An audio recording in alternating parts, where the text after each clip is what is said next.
สบายดีเด้อสบายดีพ่อแม่พี่น้องมื้อนี้ก็คุณซ่าก็คั่นอาสาเฮ็ดกับข้าวกับน้ำให้ลูกให้เมียกินพี่น้องเอ้ยมื้อนี้ก็ค่อนข้างจะสบายแด้เมนูนี้ก็เป็นเมนูที่แบบว่าคุณซ่าก็ค่อนข้างถนัดแล้วก็เฮ็ดออกมาได้หน้าตาดีแล้วก็แซ่บว่าซั่นซะเพราะฉะนั้นแล้วข้อยก็เลยยกให้นางเป็นคนเฮ็ดมื้อนี้ก็ทอดปลาเด้อพี่น้องทอดปลาใส่ไข่ทอดปลาชุบแป้งทอดใส่ไข่ปลานี่ก็เป็นปลาเมลูซ่านางค่อนข้างจะเฮ็ดออกมาได้แซ่บว่าซั่นซะแต่ถ้าหากว่าข้อยทอดนี่ก็ ค่อนข้างจะแบบว่ากรอบหน่อยหนึ่งนางบ่ค่อยมักปานใดนางก็เลยบอกว่าข้อยจะเป็นคนทอดเองดอกเพราะฉะนั้นแล้วก็เลยยกให้นางว่าซั่นซะปลานี่เนาะพี่น้องส่วนหลายเนาะข้อยซื้อมาจากซูเปอร์มาร์เก็ตแล้วข้อยก็จะมาตัดแบบว่าเอาตามที่แบบว่าเฮามักหั้นน่ะสิมักสั้นมักยาวมักตอนน้อยตอนใหญ่แต่ว่าบางเทื่อเนาะซื้อมาจากซูเปอร์มาร์เก็ตก็บางเทื่อก็ให้ทางร้านซูเปอร์มาร์เก็ตหั่นน่ะพี่น้องให้เขาเจ้าตัดให้ แล้วเราซื้อมานี่ก็หลังจากซื้อมาแล้วเราบ่ต้องมาล้างอีกเด้อเพราะว่าหยังปลานี่เขาเจ้าล้างแล้วเรียบร้อยเนาะอันหลังจากนั้นก็เอามาแล้วก็วางใส่จานแล้วเรียบร้อยก็เอากระดาษทิชชู่หั่นน่ะเนาะมาซุบน้ำออกเพื่อหยังเพื่อว่าเวลาเราไปทอดน่ะพี่น้องมันจะบ่ได้มีน้ำอยู่ส่วนหลายบางคนก็บอกว่าเวลาทอดไปแล้วน้ำมันถึกน้ำมันแล้วมันก็ค่อนข้างจะแห้งแต่ว่ามันก็ความคิดของไผของมันพี่น้องความคิดนี่มันค่อนข้างจะแตกต่างกันเนาะสำหรับพวกค่อยบอกว่า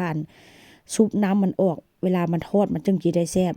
แต่ส่วนหลายคนทางนี้เนาะทอดปลานี่นะเขาเจ้าจะทอดประมาณแบบว่าบ่ได้ทอดแบบครึ่งคั่นกรอบได้พี่น้องแล้วก็ใช้ไฟอ่อนๆแต่ถ้าเป็นทอดปลาใส่ไข่ว่าซั่นซะ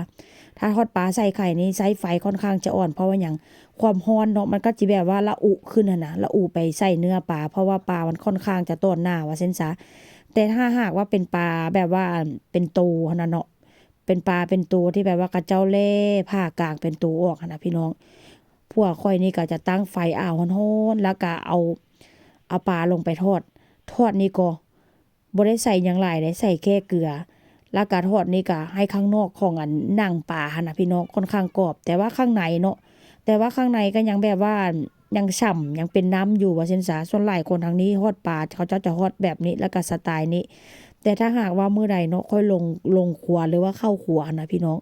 ทอดปลาออกมาค่อนข้างจะกรอบจะไหม้นี่ผัวนี่ก็น่าบูดน่าเบิ่งได้เพราะว่านางบอกว่าถ้าหากว่าทอดสุกปานนั้นน่ะวิตามินมันก็บ่มีข้อยก็เลยบอกว่า วิตามินมันก็สิหายไปไสมันก็อยู่ในปลาหั่นล่ะแต่ว่าผัวบอกว่าบ่ถ้าหากว่าทอดปลานี่เจ้าทอดจงกรอบนี่เวลามันสุกแล้วหั่นน่ะมันเซาเย็นนั่นน่ะพี่น้องปลามันก็ยังมันก็สิแข็งแล้วอีกอย่างเนาะข้างในมันก็จะแห้งมันจะบ่แซ่บเวลากินท่านต้องแบบว่า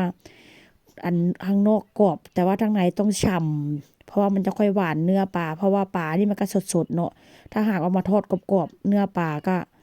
หมดความแซ่บหมดวิตามินว่าซั่นซะ